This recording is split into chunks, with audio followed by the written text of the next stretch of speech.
27 جولائی 2019 القواعد الاربع کی یہ چوتھی نشست اور چوتھا درس ہے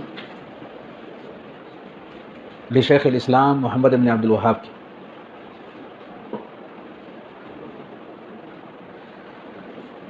عبارت ابھی آپ نے سنی، اس کے اندر جو بات کہی گئی ہے، جیسا کہ پچھلے درس میں اس بات کی طرف وضاحت آئی تھی کہ اگر کسی عبادت کے اندر شرک آ جائے تو وہ شرک اس عبادت کو تباہ و برباد کر دیتی ہے، اس عبادت میں کوئی وزن باقی نہیں رہتا۔ اور مؤلف نے اس کی مثال دی تھی طہارت اور صلاۃ کے ذریعے سے، کہ جیسے صلاۃ میں طہارت نہ ہو، نماز کوئی پڑھے اور وضو اس کا باقی نہ رہے تو وہ نماز کیسی ہوگی؟ بے مطلب ہے، فاسد ہے۔ ایسے ہی اگر کسی عبادت کے اندر شرک آ جائے تو وہ شرک اس عبادت کو بیکار کر دیتی ہے، اس کا کوئی معنی نہیں رہتا۔ اسی کا تذکرہ انہوں نے کیا۔ فَإِذَا عَرَفْتَ، جب آپ نے یہ جان لیا، أَنَّ الشِّرْكَ إِذَا خَالَطَ الْعِبَادَةَ أَفْسَدَهَا، کہ شرک جب کسی عبادت میں آ جائے، أَفْسَدَهَا، تو وہ شرک اس عبادت کو فاسد کر دیتا ہے، بیکار کر دیتا ہے۔ وَأَحْبَطَ الْعَمَلَ، اور اس عمل کو ناکارہ بنا دیتا ہے۔ وَصَارَ صَاحِبُهُ مِنَ الْخَالِدِينَ فِي النَّارِ، اور یہ کام کرنے والا شخص ہمیشہ ہمیشہ کے جہنم میں جانے کا مستحق قرار پاتا ہے۔ عرفتہ، جب آپ نے یہ جان لیا کہ شرک اتنا خطرناک عمل ہے، عرفتہ، تو آپ کو اسی کے ساتھ ساتھ یہ بات معلوم ہو گئی یا یہ حقیقت کھل کر آپ کے سامنے آ گئی، ان اہم ما علیک معرفۃ ذالک، کہ سب سے زیادہ اس وقت محتم بالشان معاملہ شرک کا جاننا ہے۔ سب سے زیادہ اہم چیز جس کی معرفت آپ کو ہونی چاہیے، جس کی جانکاری آپ کو حاصل کرنی چاہیے، وہ کون سی چیز ہے؟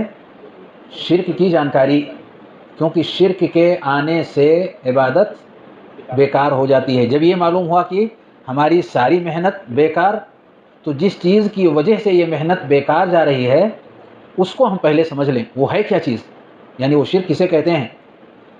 اگر آپ جان لیں گے تو اس کا فائدہ کیا ہوگا؟ لعل اللہ ان یخلصک من هذه الشبکہ، شاید اللہ رب العالمین آپ کو اس نیٹ سے، اس جال سے، یعنی شرک کے جال سے آپ کو نکال لے، محفوظ کر لے، آپ بچ جائیں، اس کے اندر آپ واقع نہ ہوں۔ وہی الشرک باللہ، اور یہ جال کس کا ہے؟ اللہ کے ساتھ شرک کا عمل ہے۔ شبکہ کے معنی نیٹ، شبکہ کے معنی نیٹ، نیٹ معنی جال، تو نیٹ ورک بولتے ہیں، بس سمجھ لیں کہ نیٹ ورک کیا چیز ہے۔ تو یہ نیٹ ہے، شرک کیا ہے؟ نیٹ ہے، کہ ایک بار اگر کوئی شخص اس نیٹ میں پھنس جائے تو بیکار ہو گیا، چیزیں اس کی تباہ ہو جائیں گی۔ وہ شرک جس کے بارے میں اللہ رب العالمین کا یہ فرمان ہے، ان اللہ لا یغفر ان یشرک بہ، کہ اللہ معاف نہیں کرے گا کہ اس کے ساتھ شرک کیا جائے، شرک کو اللہ معاف نہیں کرے گا۔ وَيَغْفِرُ مَا دُونَ ذَلِكَ لِمَن يَشَاءُ، اور اس سے کمتر گناہ کو اگر اللہ چاہے تو معاف کر دے گا۔ وَذَلِكَ بِمَعْرِفَةِ 4 قواعد، اس شرک کو آپ جاننا چاہتے ہیں جس شرک کی وجہ سے آپ کی عبادت بیکار ہو جانے والی ہے، کہتے ہیں اگر واقعی آپ سمجھنا چاہتے ہیں تو اس کو سمجھنے کے لیے 4 اہم قاعدے آپ کو جاننے چاہیے۔ وہ شرک جو کسی عبادت میں آ کر اس عبادت کو بیکار بنا دے، وہ عبادت ہمارے لیے نفع بخش نہ رہ جائے، تو اس شرک کو کیا بتایا تھا؟ عبادت کا مفہوم جو پچھلے درس میں بتایا تھا، جو آپ کو یاد ہے وہ نہیں، جو پچھلے درس میں بتایا تھا کہ عبادت کسے کہتے ہیں؟ ہاں؟ اللہ کی کتاب پر محبت اور چاہت حضور کے ساتھ آمدی کو عبادت کہتے ہیں۔ عبادت کا مفہوم یہ ایک عمومی مفہوم ہے جو ڈاکٹر صاحب نے ابھی، خصوصی توحید، ہاں خصوصی اس کا معنی ہے توحید کا، یعنی اللہ رب العالمین کے احکام، اللہ کے فرامین، اللہ رب العالمین کی باتیں جو اس کی طرف سے ہم انسانوں کے لیے نازل ہوئی ہیں انہیں بڑی محبت سے، بڑے لگاؤ سے، بڑی الفت کے ساتھ ہم لے لیں اور اپنے آپ کو اس کے مطابق ڈھالنے کی کوشش کریں. یہ نام ہے عبادت کا.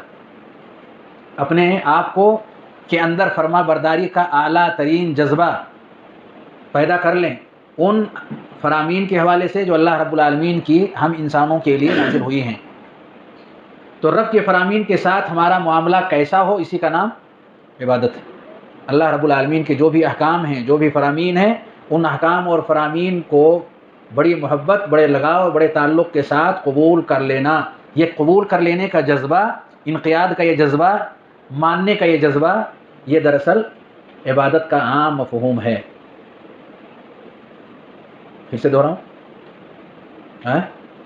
اللہ رب العالمین کے احکام قبول کر لینا، ہاں کو محبت اور چاہت کے ساتھ قبول کر لینا، اس کی اطاعت اور فرما برداری پوری محبت کے ساتھ کرنا، پورے لگاؤ کے ساتھ کرنا، جس کو کہتے ہیں اللہ کے احکام پر مر مٹنے کا شوق، لگن اور جذبہ.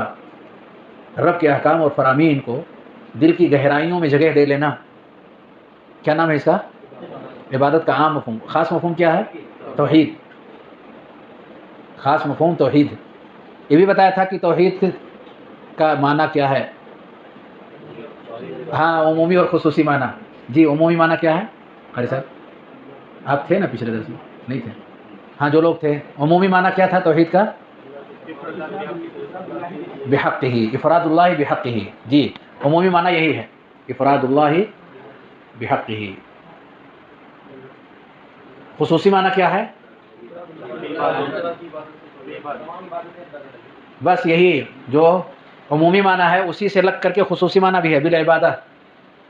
افراد اللہ بالعبادہ. یہ خصوصی معنی کس چیز کا ہے؟ توحید کا. توحید بولتے ہیں تو اس کا عام معنی ہے کہ اللہ کے جتنے بھی حقوق ہیں وہ سارے حقوق کس کے لیے خاص ہونی چاہیے؟ اللہ کے لیے خاص ہونی چاہیے. خصوصی معنی یہ ہے کہ ان حقوق میں ایک بہت اہم ترین حق ہے اللہ کا، اور وہ ہے عبادت اور بندگی. جو بندہ اللہ کی رضا کے لیے کرتا ہے اس کا نام کیا ہے؟ عبادت اور بندگی. یہ عبادت اور بندگی اللہ کے لیے خاص کرنا، یہ توحید کا خصوصی معنی. تو ابھی عبادت کا مفہوم آیا تھا کہ عبادت کے معنی توحید، اور اب آ رہا ہے توحید کے معنی عبادت. سمجھ رہے ہیں نا؟ توحید، عبادت کا مطلب کیا بتایا گیا تھا؟ توحید. اور اب توحید کا معنی بتایا جا رہا ہے کہ عبادت اللہ کے لیے خاص کرنا. گویا کہ وہ کام جو بندوں کے افعال سے متعلق ہے، وہ کام جو بندوں کے افعال سے متعلق ہیں، جھکنا، کھڑے ہونا، سجدے کرنا، ظاہری کام، دل کے اندر خوف، محبت، خشیت، رغبت، رہبت، انابت، یہ جو کام ہیں ان سارے کاموں کو صرف اور صرف کس کے لیے کرنا؟ اللہ رب العالمین کے لیے کرنا. یہی عبادت بھی ہے، یہی توحید بھی ہے. یہی عبادت بھی ہے، یہی توحید بھی ہے. اللہ رب العالمین کے لیے ان ساری چیزوں کو کرنا. بندہ اپنے اعمال کو، اپنے افعال کو کس کے لیے خاص کرے؟ اللہ کے لیے خاص کر دے. اسی کا نام عبادت بھی ہے، اسی کا نام توحید بھی ہے. تو توحید کا ایک عام معنی کہ سارے حقوق، اور ان حقوق میں ایک خاص حق توحید کا حق ہے. دونوں کے درمیان نسبت بھی پچھلے درس میں گزر چکی ہے، ذکر کرنے کی ضرورت نہیں. آج کے درس میں شرک کا مفہوم. شرک کا، شرک کسے کہتے ہیں؟ شرک اردو زبان میں کہتے ہیں ملانے کو کہتے ہیں. ایک چیز کو دوسرے کے ساتھ ملا دے، شرک ہو گیا. دودھ میں کیا ملایا جاتا ہے؟ پانی. تو اسی کو آپ کہہ سکتے ہیں کہ اس میں شرک ہو گیا، دودھ میں پانی ملا دینا. تو یہ کسی زمانے میں چلتا رہا ہوگا. آج کے دور میں تھوڑی ترقی ہو گئی، پانی میں دودھ ملایا جاتا ہے. جانتے کیسے؟ یعنی پانی رکھ کر کے اس میں دودھ نکالتے ہیں. پہلے سے پانی اس کے اندر موجود رہتا ہے، اور یوں جانور کے پاس جا کر کے اس میں دودھ ملا دیتے ہیں، اور پھر وہ چیز سپلائی ہو جاتی ہے. یہاں تک ہوتا تب بھی کسی قدر غنیمت تھا. ایک اور قدم لوگوں نے آگے بڑھ کر کے خیانت کی انتہا کر دیے، اور سارے لوگوں کی زندگی کے ساتھ کھیل تماشے شروع کر دیے کہ کیمیکل سے دودھ بنا کر کے پورا کا پورا ہی. بکھرا کا نام سنا آپ نے؟ بکھرا ایک علاقہ ہے بستی میں.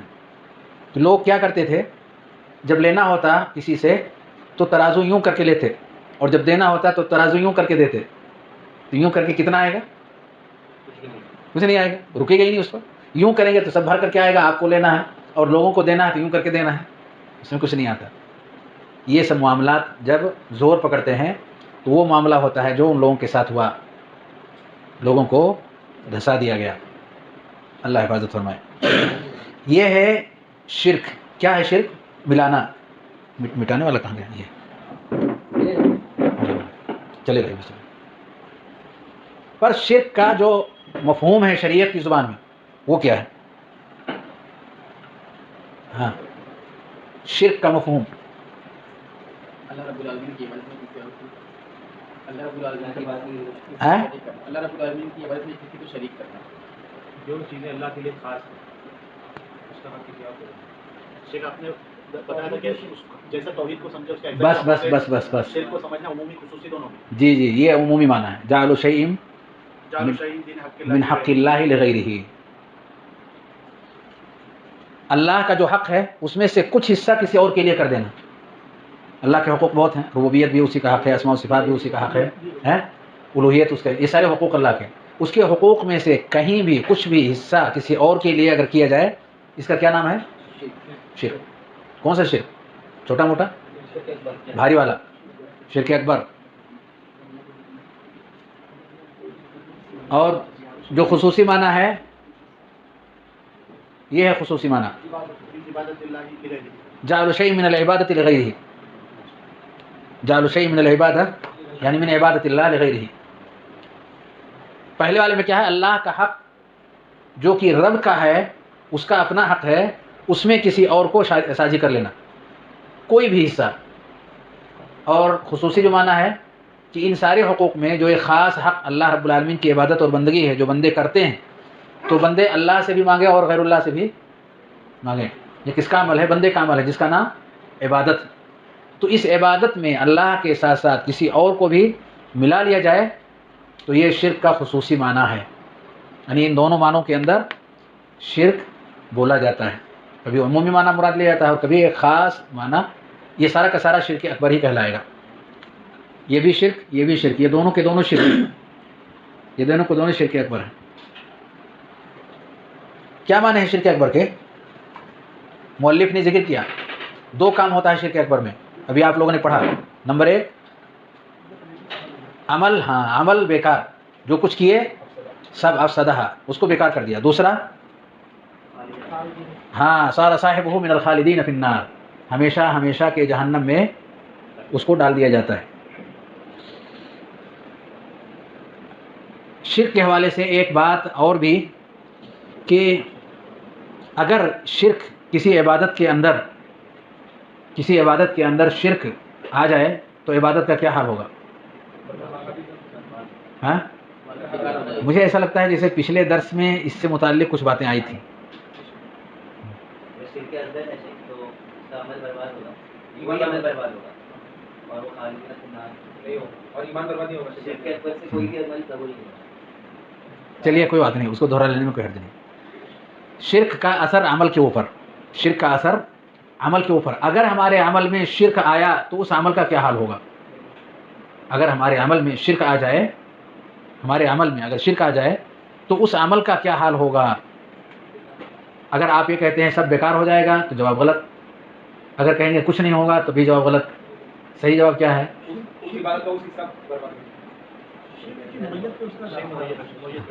شرک کی نوعیت پر اس کا حکم ہوگا.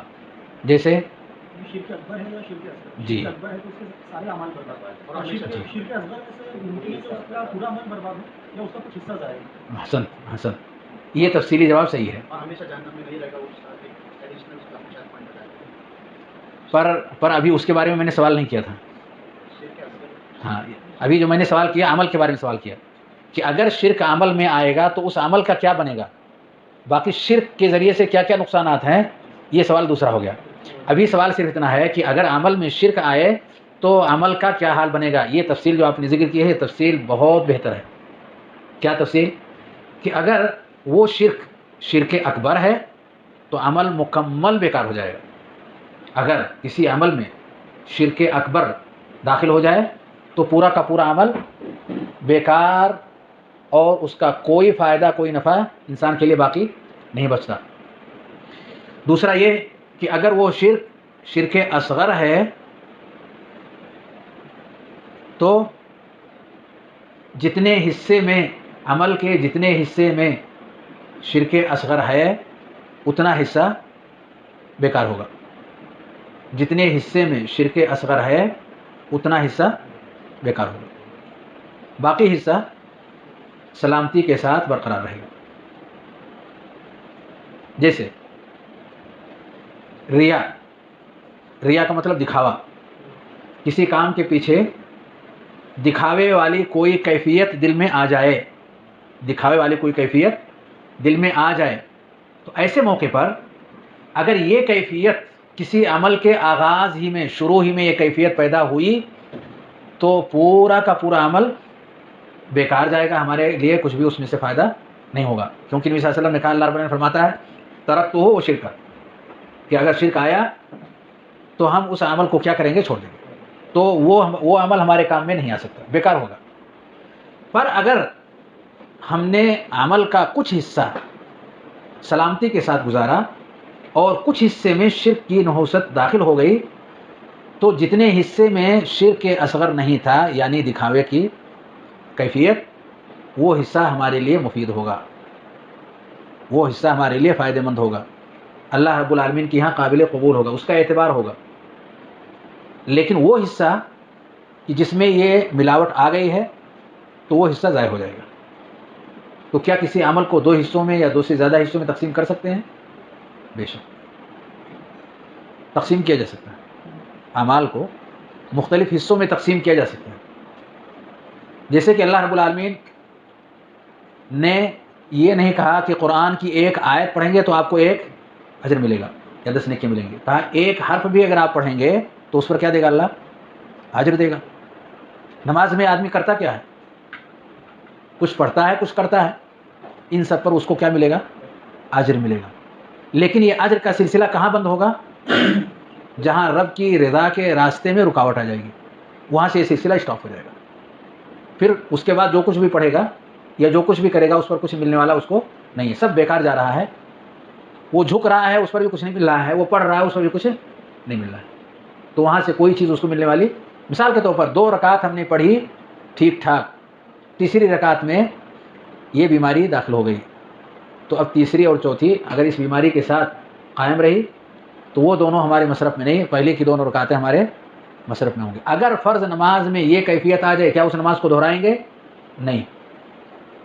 ظاہری طور پر ہم نے کتنی پڑھی، 4 پڑھ لی، اب اس کو دہرانا نہیں، یہ فریضہ ہمارا ہو گیا۔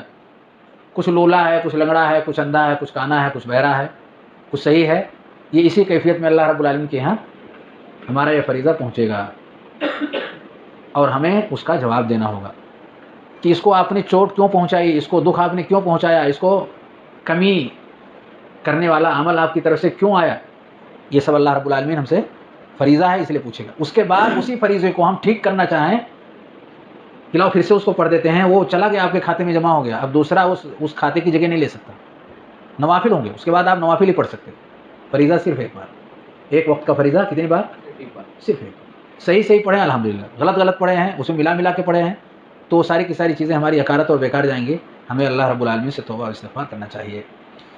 تو یہ بات ہوئی کہ اگر کسی عمل کے اندر شرک داخل ہو جائے تو ہم نہ تو یہ جواب دیں گے نہ وہ جواب دیں گے، نہ تو یہ کہیں گے کہ مکمل بیکار، نہ یہ کہیں گے کہ کچھ فرق نہیں پڑا، بلکہ یہ کہیں گے کہ اگر شرک اکبر ہے تو پورا عمل بیکار، اگر شرک اصغر ہے تو شروع عمل سے اگر وہ شرک شروع ہو گیا تو پورا بیکار ہوگا، اور اگر درمیان میں کہیں سے وہ داخل ہو رہا ہے تو جہاں سے داخل ہوگا وہاں سے وہ عمل بیکار ہوگا۔ تو یہ دونوں کے درمیان فرق ہے۔ اب ایک چیز آگے بڑھنے سے پہلے یہ بھی دیکھ لیں کہ ایسا کیوں ہوتا ہے کہ انسان جب کوئی عمل کرتا ہے اور شرک اس میں داخل ہوتی ہے تو وہ عمل مکمل طور پر بیکار ہو جاتا ہے، یعنی شرک اکبر، اور مرنے کے بعد وہ ہمیشہ ہمیشہ کے جہنم میں چلا جاتا ہے۔ ایسا کیوں ہوتا ہے؟ یہ ہمیں جاننا چاہیے کہ ایسا کیا چیز ہے، ہم کیسے پتہ لگائیں کہ کون کون سی چیزیں ہیں کہ اگر ہم ان کاموں کو انجام دیتے ہیں تو یہ ساری کی ساری چیزیں ہوں گی، اس کے علاوہ کچھ اور چیزیں کرتے ہیں تو یہ نہیں کچھ اور ہوں گی۔ اس تعلق سے بھی ہمیں دھیان دینے کی ضرورت ہے۔ تو اس کی ایک بہت بڑی پہچان یہ ہے کہ ہر وہ عمل جو ایمان کی بنیاد اور جڑ کو ختم کر دے، ایمان کی بنیاد اور جڑ کو صاف کر دے، وہ شرک اکبر ہے۔ ایمان کی جڑ یعنی اس کا حملہ صرف آپ کے اس عمل پر نہیں ہے جو آپ کر رہے تھے، صرف اس پر حملہ نہیں ہو رہا، بلکہ وہ تو آئے گا ہی، آپ کو جڑ سے اکھاڑنا چاہتا ہے۔ اگر کسی درخت کو سکھانا مقصود ہو تو اوپر سے شاخیں کاٹیں گے ایک ایک کر کے، نہیں، نیچے سے جڑ کاٹ دیں گے، بات ختم ہو جائے گی، آٹومیٹک جتنے ہرے بھرے ہیں سب سوکھ جائیں گے۔ تو شرک اکبر کا معنی یہ ہے کہ اس کا جو معاملہ ہے وہ دراصل جڑ کے ساتھ ہے۔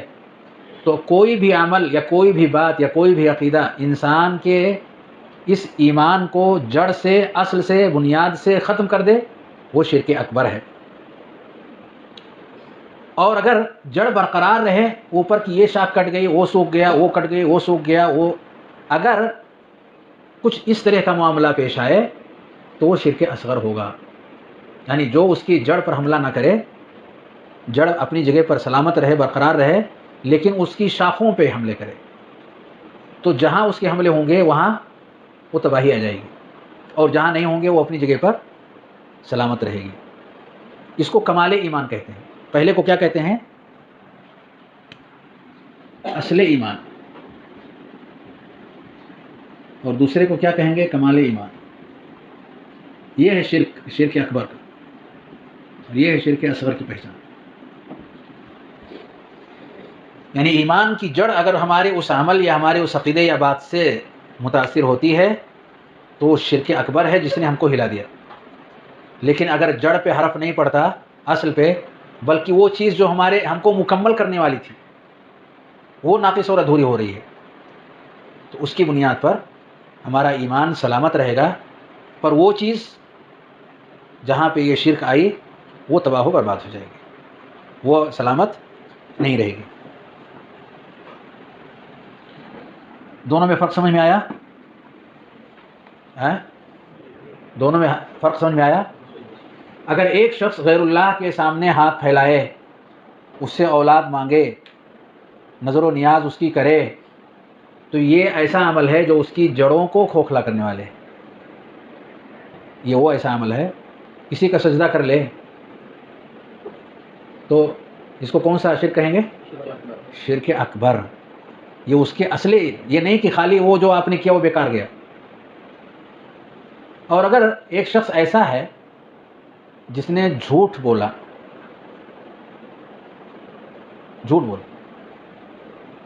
تو جھوٹ بولنے سے یہ حرام کام ہے، کسی نہ کسی اعتبار سے اس میں شرک کی کوئی نہ کوئی ملاوٹ آ جاتی ہے۔